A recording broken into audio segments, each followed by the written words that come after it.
Ito po ang katanungan. Mayroon daw nagpo-post at naninira sa kanya sa Facebook. Tapos yung mga paninira na post na yon ay binura. Ang tanong niya, pwede pa ba niya itong kasuhan at ipakulong? Ang sagot ko naman dyan ay oo. Pwede mo pa rin silang ipakulong kahit burahin pa nila yung post kung mapapatunayan mo yung iyong paratang. Ang pagbura ng post ay hindi nag-aalis ng criminal liability ng nag-post dahil ang cyber libel ay nakonsumit na nung ito'y mabasa o makita ng ibang tao. So gayon pa man, kailangan mo pa rin magpresenta ng mga ebidensya.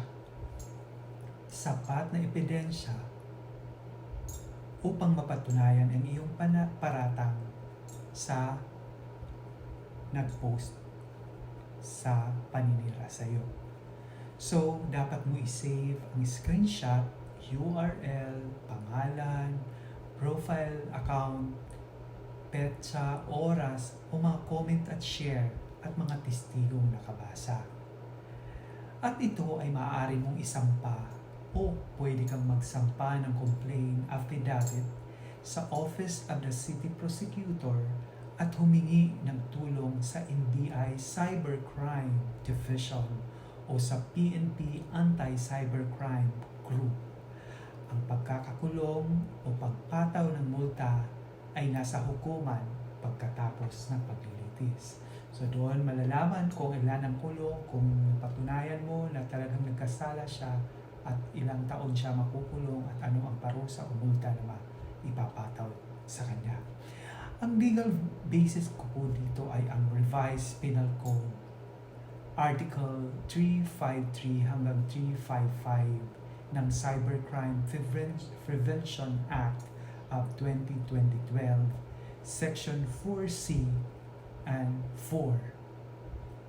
At sa General Register o GR number 203335, Dicini versus Secretary of Justice na noong February 18, 2014 versus People of the Republic of the Philippines, the necessity of proving authorship of Facebook.